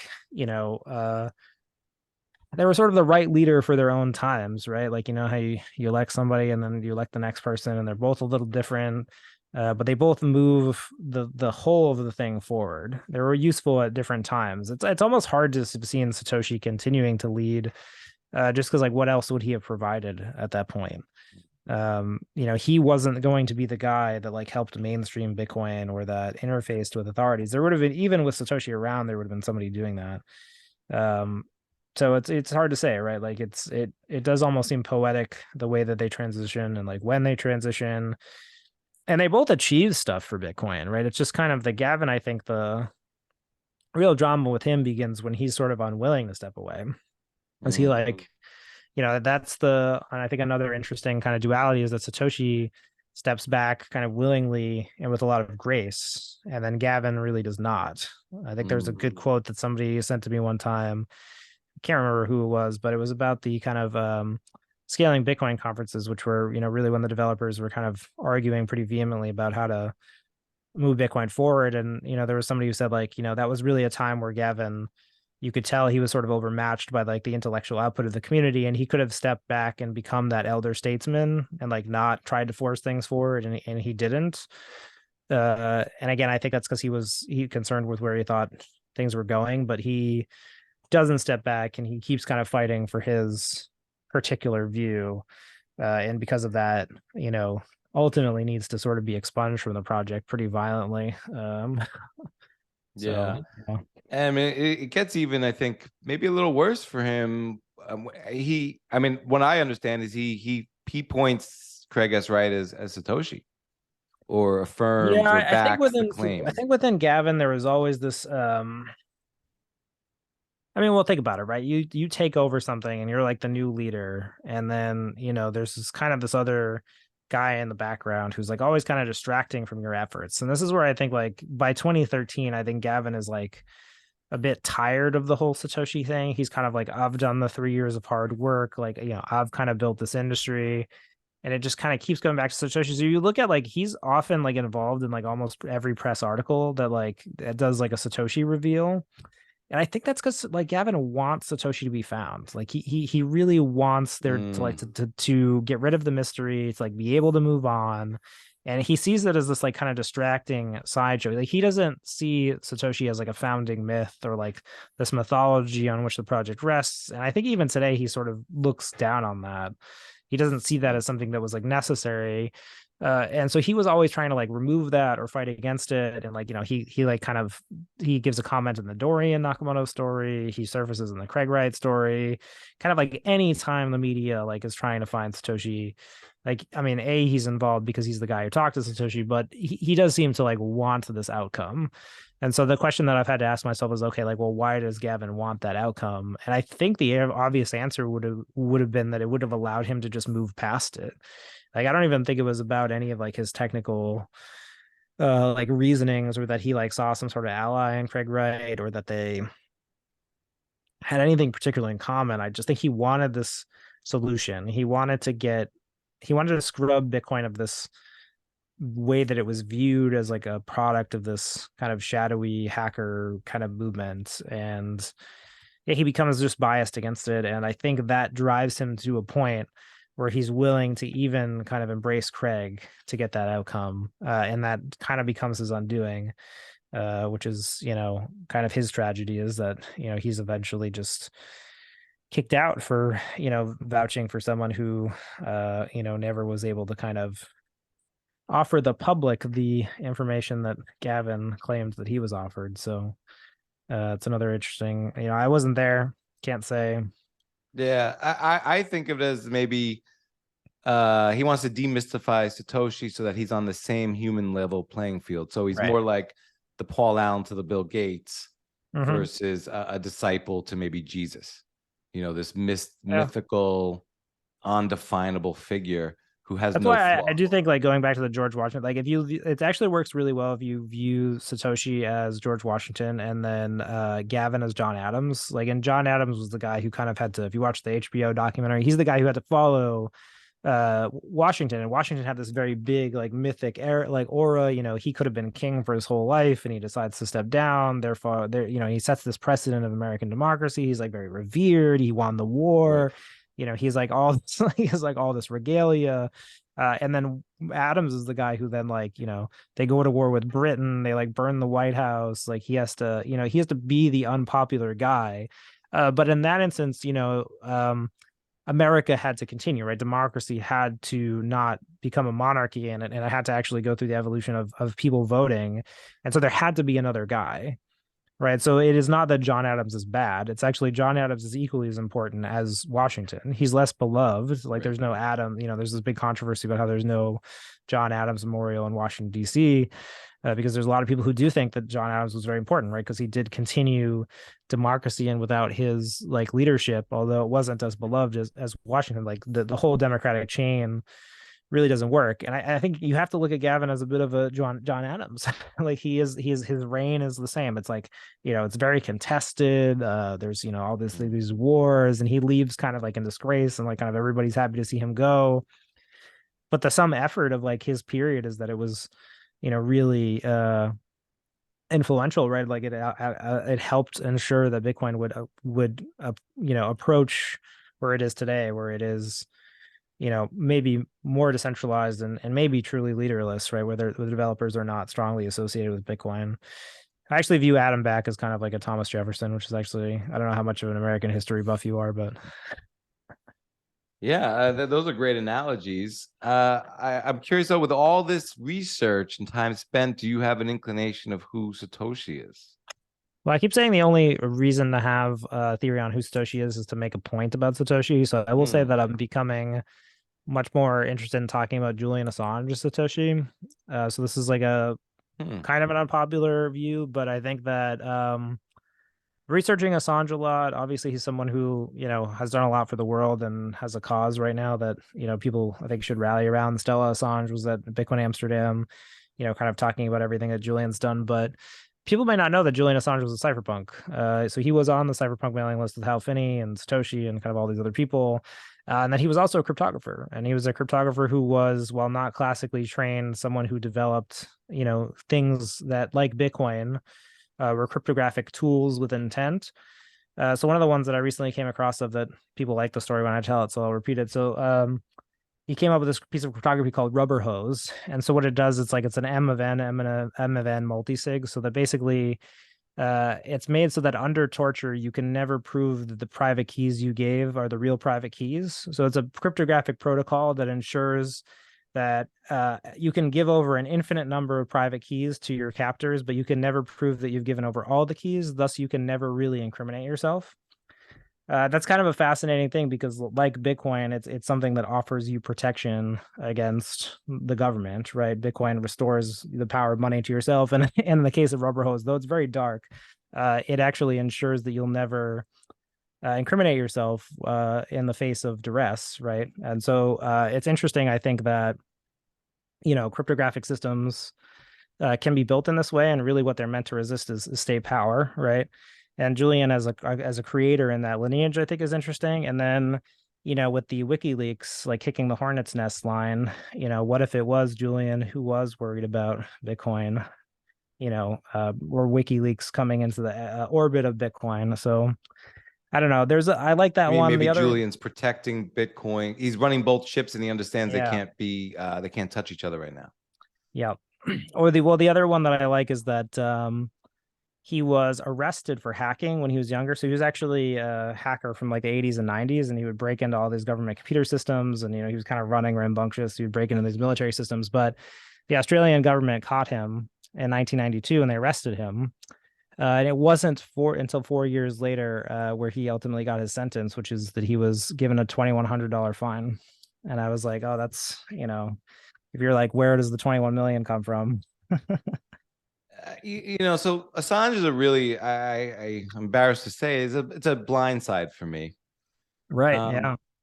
I think that I very much remember being optimistic about the information he was sharing, but I didn't understand the approach, and I might have even fallen for maybe mainstream narratives, and but I have a very strong bias, and one of those biases is just that he didn't take the approach that Satoshi took.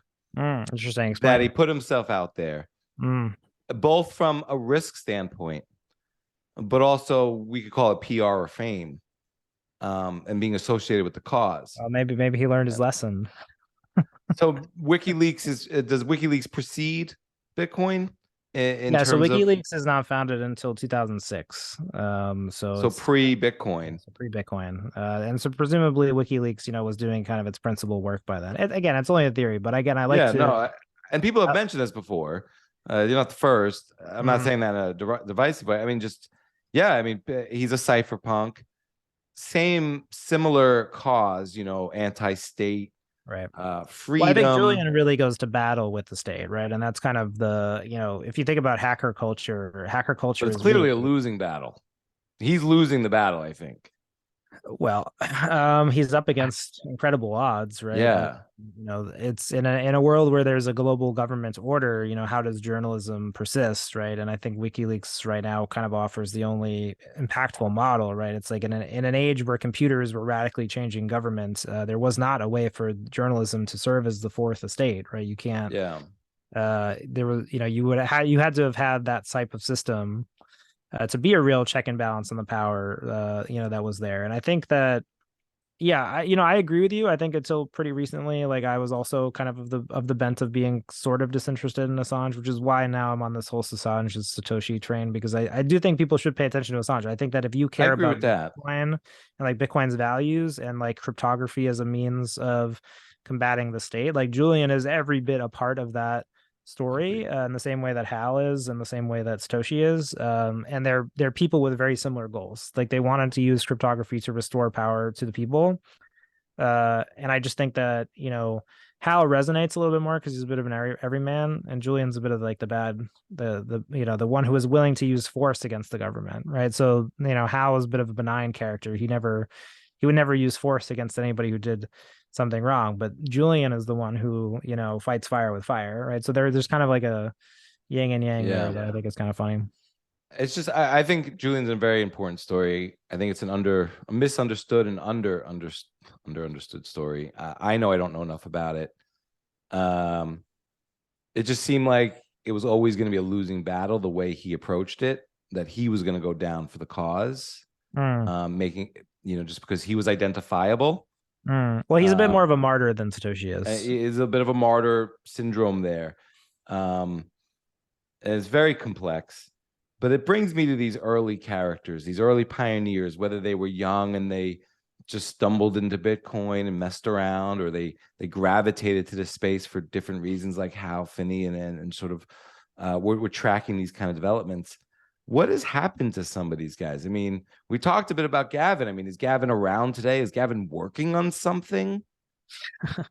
I mean, well, I think a lot of the early Bitcoin developers have kind of forked off. They've gone on other projects. They tried to kind of attack or subvert Bitcoin at various points. There's not a whole lot of people, who were around really back then. I think maybe the longest standing still active person is maybe Amir Takai, but he's working on kind of decentralized finance sort of. Right. Or Dustin Trammell, maybe. Yeah, Tremmel's kind of in and out though, because he like wasn't really around. I guess that you have to Yeah, I just think a lot of people like, they've come into immense wealth or they're retired or they have just like real tragic stories. One There's of a the lot of guys. tragic stories. Yeah, if you follow Bitcoin FX on Twitter, so he's one of the first like 10 Bitcoin users, and like he is just a regular guy today with no Bitcoin. He like sold all his Bitcoin in like 2011. He's a good resource, nice dude. You hear a lot of those stories. There's one kid on the forums I talked to last year who, he bought 50,000 Bitcoin one summer and sold them to people, made $1,000, went back to college, and didn't come back into Bitcoin until 2017. So there's a lot of these kind of stories where you're like, at least I have all the Bitcoin that I've ever bought, so I can say that.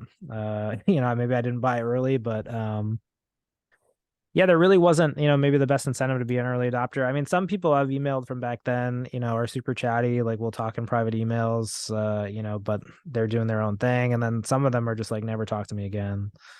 Like, I don't know how you got this email, like never Do you think contact. some of them have like maybe Bitcoin derangement syndrome in positive or negative ways? Meaning they made oodles of money and now they could do whatever they want. And maybe they never understood all the aspects of Bitcoin, but it made them rich and they've moved on. Oh, I think 100% they never understood all the aspects of Bitcoin. I think that you really, yeah, from that era, I think that there's pre 2013, there's even like, I think some of the people you really see it today and like the big exchange owners are kind of the people from like the pre 13 era.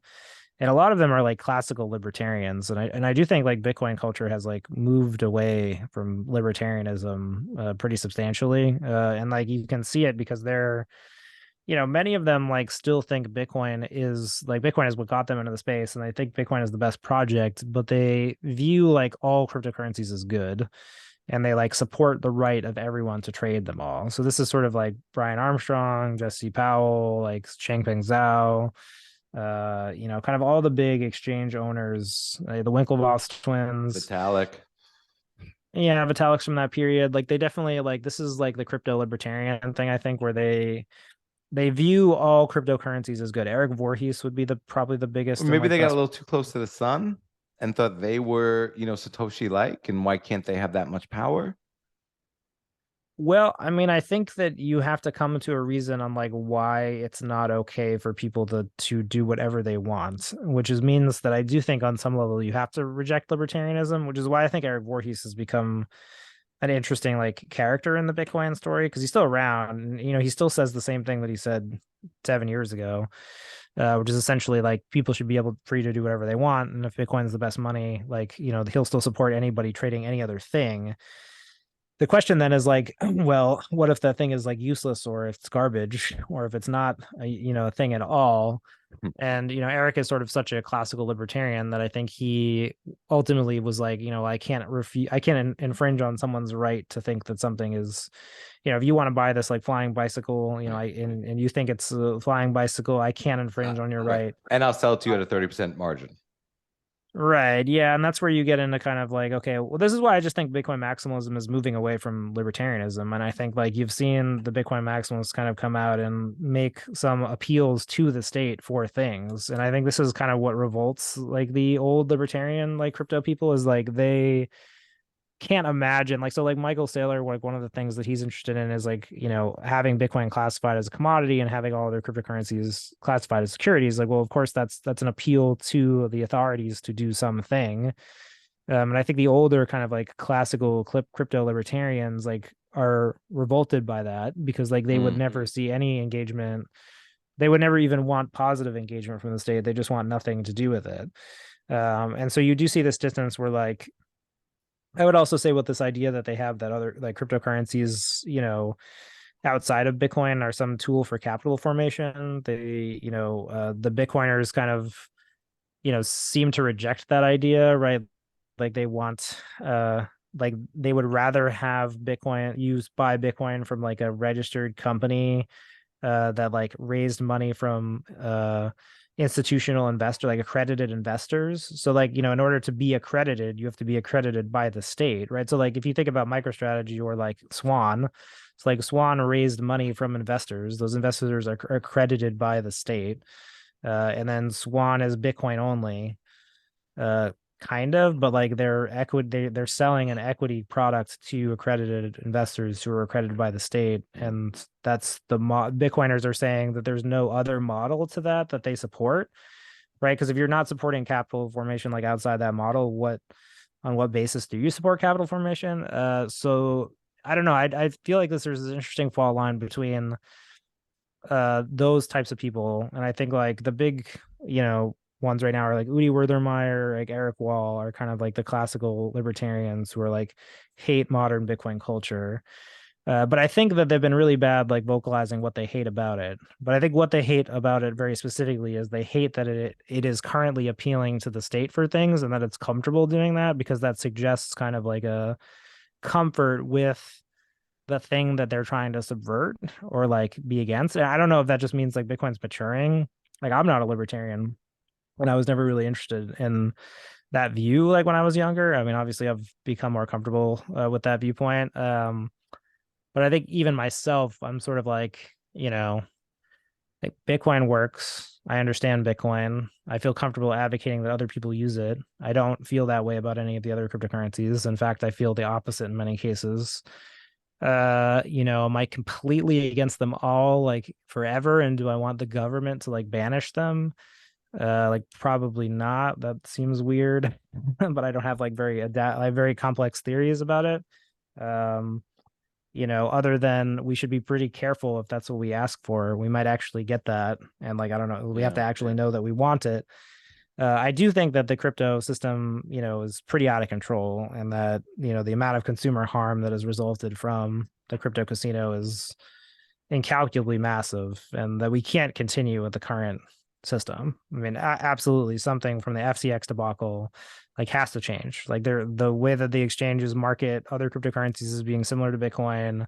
They sell them to retail investors. I don't know how you can argue that there hasn't been just a gross amount of like consumer harm. Like people have lost, like, I mean, their whole livelihoods from some of these things, and they will continue, right? That pain is just being felt. And so now I think the whole community like has to think about like, what is our ask of the state now? Like, do we want things from the state, or do we proceed without it? If we proceed without it, then we have to continue being comfortable with like the crypto apparatus like as it is. If we evoke the state, well, then the state might get involved, and there's no guarantee that it will do something that we want it to do. So yeah, it's a really interesting time right now. It will be interesting to see what happens from FTX, because I think almost everybody is involved in some way. It's such a cataclysmically large event. Well, I'll try to thread the needle. I think there's a lot of nuance here. I'm not pro-state. I think of anti-state, even though I'm not a fanatic. I do think I would like to see less government, but there is a state and there is a government. And I think what we're seeing in crypto, and I put that in quotes, has nothing to do with cryptographic technology or decentralized protocols.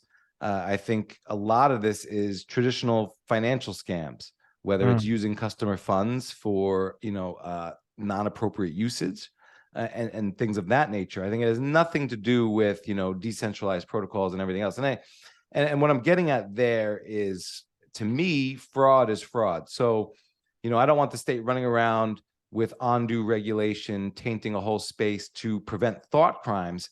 But when crimes happen, I think the state should prosecute them in the way that they the big question is like, who decides what the exchanges should sell?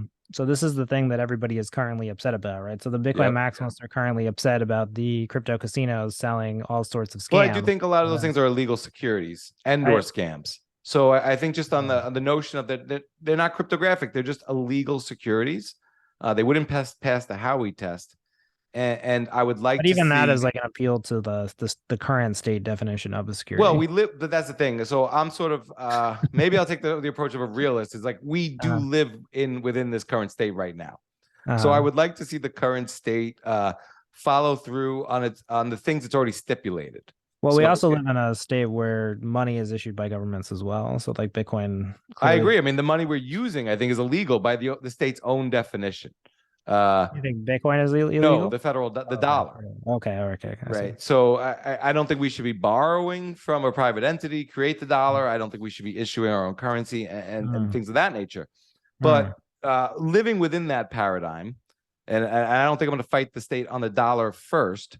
But I do think that if retail investors are being, you know, predatorily ravished, I think this, and in my mind, and if the state agrees with me, illegally, like by its own definition, I think the state should step in and prosecute what has happened that's been illegal, not necessarily be thought police and you know, put all different kinds of regulation in. And I think that would help deter that kind of activity if there was actually consequence. So what type of things should cryptocurrency exchanges be allowed to sell in your mind? It's a good question. I think that's a whole other question, and I don't run a crypto exchange. Well, but I think it's a question like Bitcoin maximalism has to answer this question. I Sure. ultimately think in order for it to be a coherent view. Well, you could also self-select. You can be like Swan or River and say, well, we're going to choose to only sell Bitcoin, whether we can sell other things or not. And I think there are benefits to that in terms of security, engineering, customer focus, things of that nature. I don't think that there's a long runway for these exchanges. I don't think that's where the money's going to be made in 10 or 20 years at all. Especially when it's in the economy and it's circular. You'll just go work for Bitcoin. You know, you acquire Bitcoin the way you acquire a dollar. You know, you don't sell things for dollars per se unless you go to other countries and you're like, I'll sell my dollar for yen, and when I come back, I'll sell my yen for dollar. And you typically don't speculate on currencies. You know, if you happen to live in America, you don't tend to speculate on the yen, even though you think it might appreciate or depreciate against the dollar for whatever reasons over the next 1, 2, or 3 years. Most Americans don't kind of think of their money that way. So I think one day Bitcoin will just be money. The exchanges, I think that's why the exchanges are moving more towards collateralized lending and security and insurance and all these other avenues, because it's going to be a race to the bottom in that front. Yeah, there are certainly people who predicted that the Bitcoin exchanges would go to zero fee models, but we've seen that after a decade, they're probably one of the longest standing businesses in the space. Well, it's definitely the best pick and shovel right now. I think in terms of year in and year out, buying, selling, versus maybe following different, you know, trends within applications or different kind of usages. And a lot of things right now, you know, some companies might get first mover advantage, but we just don't know how a lot of things like Bitcoin banking or financial infrastructure will play out. I mean, this is a very nascent technology. I'm just saying, I think I'm just saying like the only types of Bitcoin businesses that have endured for multiple cycles have been exchanges. You know, the miners. That's why I'm not a prognosticator, and I don't know. But yeah, it'd be interesting to also, you know, and I what I love about, and I hate to use the word scene or community because I would never label myself a part of any group, and I don't think there is an actual Bitcoin community. And I think over, you know, we're just all very different people. We just have this in common. But I wonder what, you know, and I'm glad the community doesn't seem to yearn for Satoshi's comment, but what would Satoshi think about these things, you know? And there was even talk in 2010. Yeah, Satoshi doesn't really talk a lot about custodianship of Bitcoin really that much. Like we have to kind of rely on How. Like I think for that, How is really the only one who kind of prophesizes that Bitcoin could only scale with Bitcoin banks, and that they would ultimately need to be a secondary like layer on top of Bitcoin. Like Nick Carter sort of evokes this all the time. This sort of this idea that like, you know, the Finian view on Bitcoin is what he calls it. You know, we're essentially like Bitcoin ultimately is a settlement layer, and essentially, you know, most of the transaction activity is happening between banks. You know, Satoshi really doesn't opine on that. You know, Satoshi still is interested in a lot of things like microtransactions and using Bitcoin for spam, like that, you know, have just totally passed out of being useful. To the extent that Satoshi talks about use cases, it's almost always like one of those two things. And never kind of you know, though he does seem to be someone who like understands like the I don't think he's an Austrian economist. Like he I don't think he understands that culture or was part of that culture, but he definitely seems very anytime when someone makes an argument about how money works, like from the Austrian view, he supports it and agrees with it, which I think is also interesting. Though I do think he came to the opinion from an engineering standpoint, like rather than an economic standpoint. Very interesting. What about his reappearances? What do you make of those? The unapproved Satoshi catalog. Yeah. Well, we know that his email appears to have been compromised at some point. So the way that those companies worked is that essentially, like, if you didn't use your email for a certain amount of time, they would resell them. So it seems that at some point somebody kind of reacquired the Satoshi emails. I mean, it's hard to say, right? That's sort of you're sort of in like the part of it where it's like, are the new Star Wars like part of the canon? They're not great, so you're kind of like moving them out of the canon. It's hard to say. I don't personally view anything after, Satoshi's. Really, the last email and really the only email that we know is from him is when he turns over the key to Gavin, for the alert system for Bitcoin. It's the only kind of message that is like cryptographically verified by Satoshi. I mean, other than that, it's hard to know that anything that we've seen from him is particularly real. We can't really say, but ultimately, cryptography doesn't tell us that, so it depends on how much you want for verification, right? Yeah. I was kind of entered this thought experiment the other day. Well, what if Satoshi was alive today? And I'm not sure if Maybe he's Satoshi alive today. You think he is? I mean, it could be. Could be, right? If Satoshi was alive today, I think it would be incredibly unfortunate if he couldn't enjoy the wealth that he created for himself and others. I thought about this a bit. Like, so let's say he came to Bitcoin and didn't have prior wealth. He creates Bitcoin, and let's say that he creates Bitcoin in the first year he mines X amount of Bitcoin, let's call it 1 million, and he never touches those. He's got no prior wealth. And not only does he not want to, for altruistic reasons, maybe, or for whatever reasons, but maybe security reasons, does not want to move those coins. And I thought, okay, if he has a family, it would be so unfortunate that his family wouldn't be well off, and couldn't, because you think about, okay, as this altruistic individual, he's just sitting on a beach. Maybe he doesn't have money, but he's just drinking Mai Tai. I was thinking about this recently. It's like the Wright brothers don't seem to have ended up being like a particularly wealthy family, right? There's no like the way that the Morgans or the Rockefellers, are like sort of these great, scions, right? So maybe it is the legacy of inventors, like the Da Vinci family. Like, what's the Da Vinci family doing? So yeah, I mean, I think I hear that on some level. I think that it's also possible that he just denied himself the opportunity. So, you go back to the Assange example where, he invented a piece of cryptography to deny himself the ability to do something later to incriminate himself. Satoshi just had always set it up so that he could never touch the coins, right? And he did it purely altruistically. Maybe acquired some coins under a different pseudonym. That's what I always think. Maybe, 10,000 coins under a different pseudonym that we don't relate to him, and he can spend those coins, or maybe he had some wealth built up before Bitcoin, and this was sort of his sunset project. Again, I think the cypherpunks and Satoshi, like, from that lineage, like, they just weren't motivated by like wealth, right? Like, that just wasn't one of their driving motivations.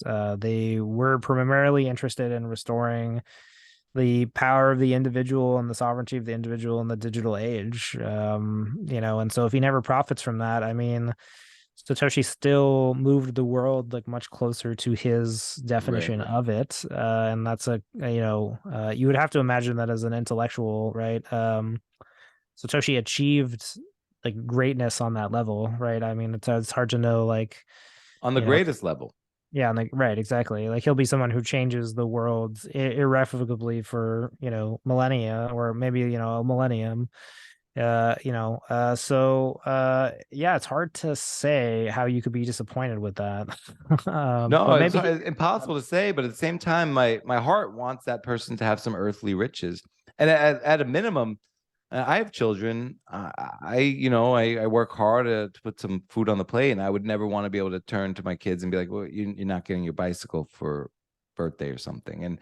And I couldn't imagine if I created something like Bitcoin. Create might not be the right word. Maybe discovered, and maybe that's why Gavin's a little jealous, because they're equals, but so she was just a little closer to the discovery. I think that's what's so remarkable about Hal, right? Is that this is why I advocate that I don't think Hal is Satoshi, and I hate the Hal is Satoshi thing, is because I think that Hal's story is so much more beautiful if Hal is not Satoshi, because that means that Hal spent his entire life trying to achieve something, and then when he had the humility to recognize that not only that someone had achieved it, but to support that individual to his fullest possible extent, like during the remaining time that he was alive. And I think that's why Hal to me is so enduring, is because he asks us to do the same. It's essentially saying like, okay, recognize that this has been created, and someone else achieved this, but he was able to put that aside, and he was not bitter, he was not jealous. The way that some of the other cryptographers are, right? I mean, I think David Chaum's like an interesting guy who, when greeted with Satoshi's like success, like, went out and created like a scam project to try to like fix it, and, has never really approached the space with any real intelligence or humility. And so, it wasn't everyone who was Hal. There were a lot of people who, could have been Hal type figures and were not.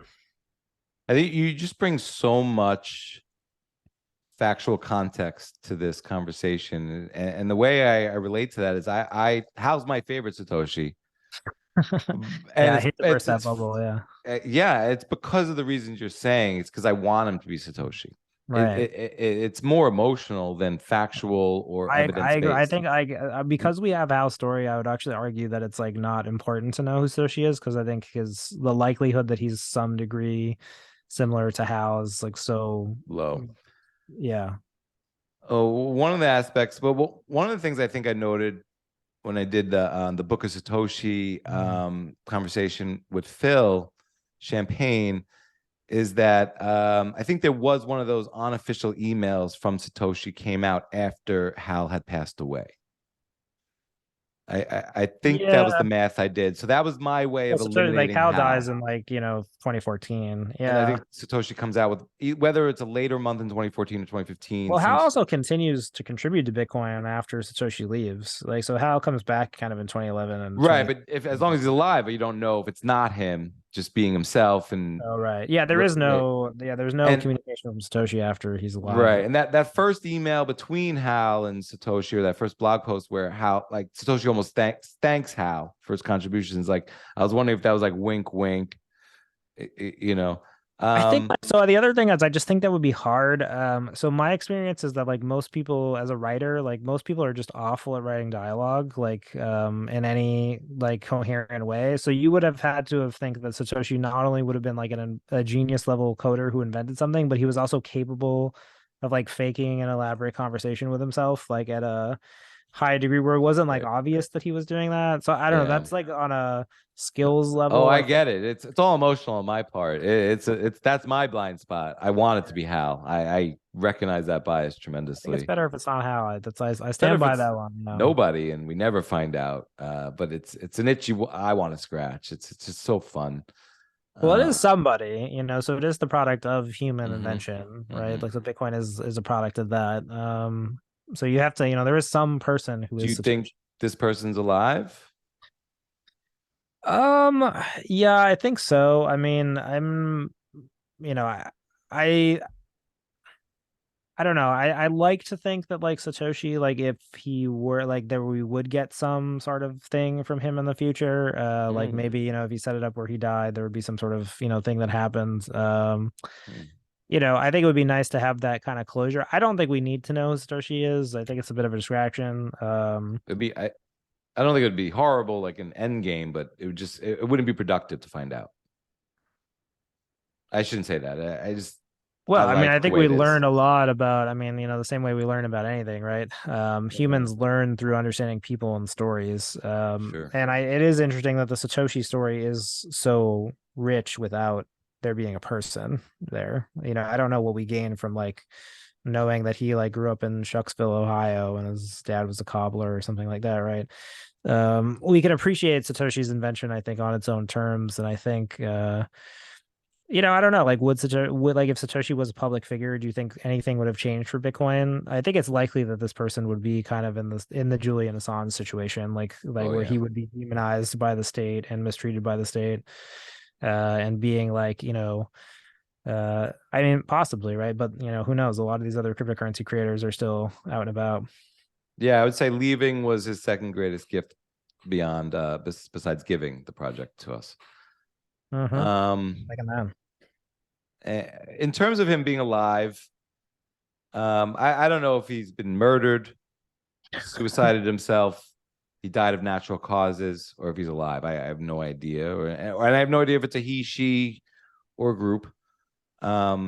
But the thought experiment is just as hard for me as the one we mentioned earlier around, could you imagine buying something for $100 and knowing that that's going to be enough for your heirs and maybe 15 generations of heirs? I mean, it's beyond human comprehension, I think, to discover something like Bitcoin, to not share with the world who you are. Well, I think that's the legacy of Satoshi, right? He reminds, like, the story reminds us that invention, like, truly is like something that, like, the way that I've really struggled for like what the specific definition of invention should be, and I've came to one that I think really cuts to the heart of it. It's like an invention invalidates a prior law of the world.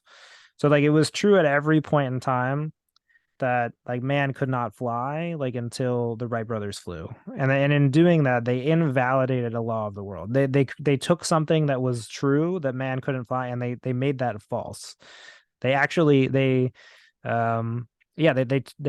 invalidated something that through every other point in history was true. And Satoshi really does the same thing, right? It's like, it is true that prior to the invention of Bitcoin, there is no like digital global money, like that does not exist, and it does not exist for thousands of years. That there's and at the moment that Satoshi creates it, it is true, and it's forever that he has invented that. Like that it becomes something that lasts for like all time thereafter.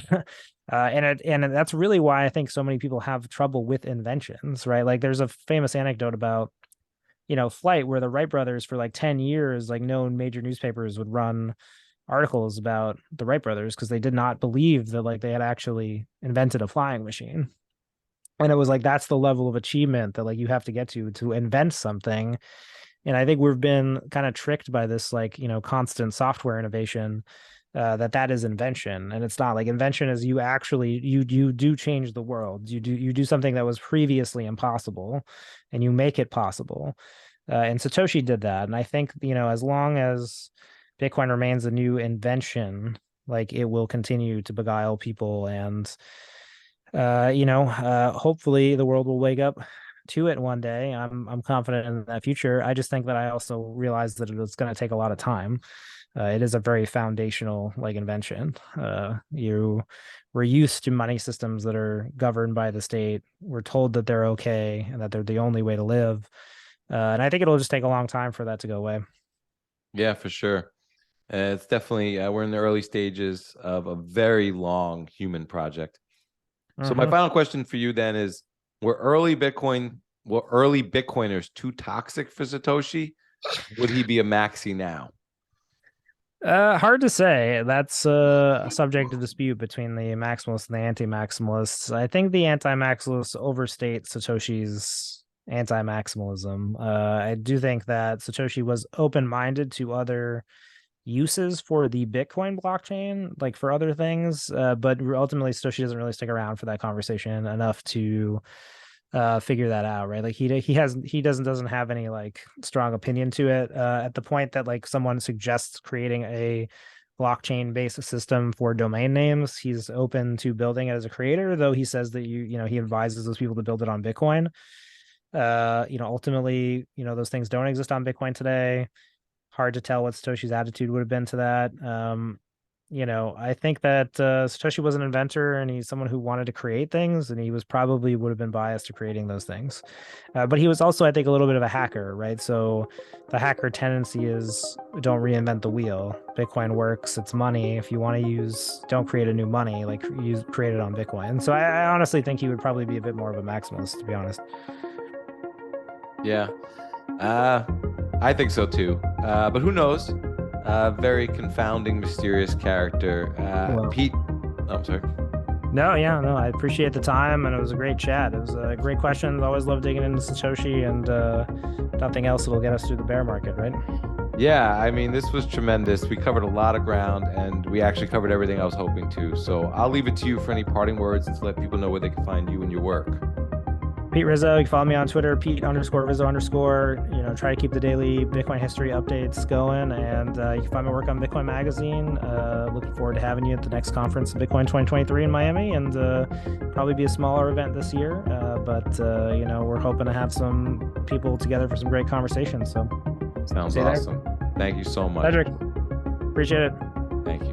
I want to thank Pete Rizzo for his time and for coming on the Bitcoin Matrix. I want to thank our sponsors, River Financial and Crowd Health, for powering the show. I also want to thank all of you listeners who continue to support us, whether that's watching the show on YouTube, streaming it on Fountain for Sats, or listening on Apple. It really does mean a lot.